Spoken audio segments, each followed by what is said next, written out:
गुरु प्यारी साध संगत जी, नमस्कार जी। आप सब कैसे हो?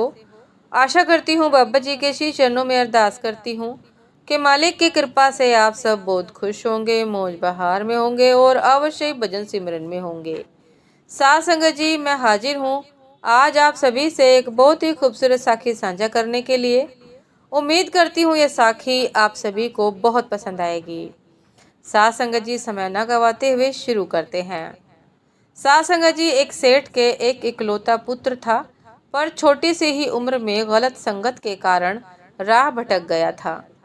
परेशान सेठ को कुछ नहीं सूझ रहा था, तो वो ईश्वर के मंदिर में गया और ईश्वर दर्शन करने के पश्चात पुजारी को अपनी समस्या बताई। पुजारी जी ने कहा कि आप कुछ दिन बालक को मंदिर में भेजना शुरू करें। मैं पूरी कोशिश करूंगा कि आपकी समस्या का समाधान हो सके, बाकी जैसे सत गुरुदेव महाराज और श्री हरि की इच्छा। साध संगत जी, सेठ ने पुत्र से कहा कि तुम्हें कुछ दिनों तक मंदिर जाना है, नहीं तो तुम्हें संपत्ति से बेदखल कर दिया जाएगा। घर से मंदिर की दूरी ज्यादा थी और सेठ उसे किराए के गिनती के पैसे देते थे। अब वो एक तरह से बंदिश में आ गया था। साध संगत जी, मंदिर के वहां एक वृद्ध बैठा रहता था और एक अजीब सा दर्द उसके चेहरे पर था, और रोज वो बालक उस वृद्ध को देखता और एक दिन मंदिर के वहां बैठे उस वृद्ध को देखा तो उससे मस्ती करने की सूझी और वो वृद्ध के पास जाकर हंसने लगा। और उसने वृद्ध से पूछा कि हे वृद्ध पुरुष, तुम यहाँ ऐसे क्यों बैठे रहते हो? लगता है बहुत दर्द भरी दास्तान है तुम्हारी। और बहुत ही व्यंग्यात्मक तरीके से कहा कि शायद बड़ी भूले की है जिंदगी में। साध संगत जी, उस वृद्ध ने जो कहा उसके बाद उस बालक का जीवन पूरी तरह से बदल गया।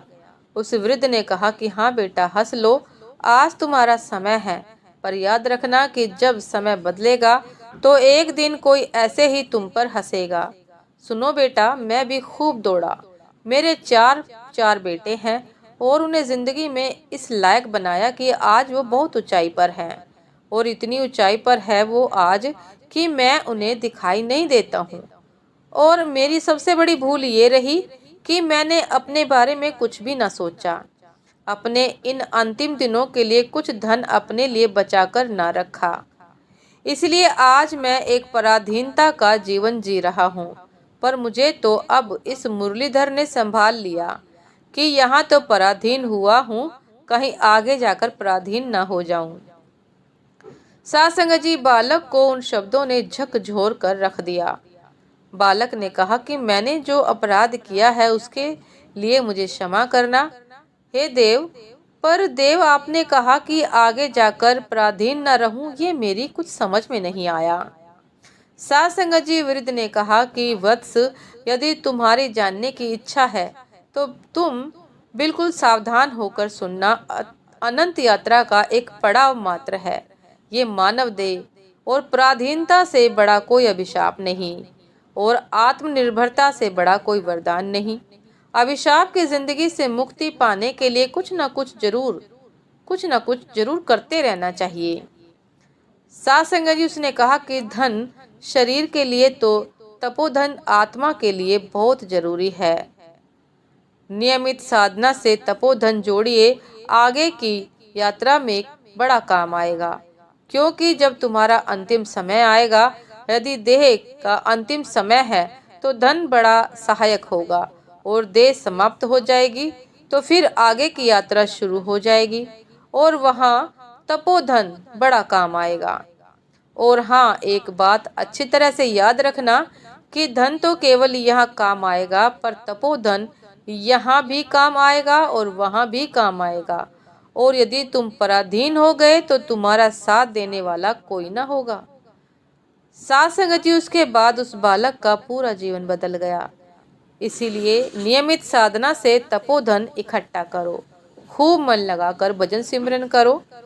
साध संगत जी, ये थी आज की एक बहुत ही खूबसूरत साखी कि हमें इस जीवन का लाभ उठाने के लिए, आगे की यात्रा को सुगम बनाने के लिए हमें निरंतर भजन सिमरन करना चाहिए। साथ संगत जी, उम्मीद करती हूँ कि ये साखी आप सभी को बहुत पसंद आई होगी। यदि पसंद आई हो साथ संगत जी तो लाइक कमेंट शेयर करना ना भूलिएगा। चैनल पर जो भी नए हैं कृपा करके सब्सक्राइब कर लीजिएगा ताकि चैनल पर मिलने वाली सभी शब्द साखियों की अपडेट आप सभी को समय पर मिलती रहे।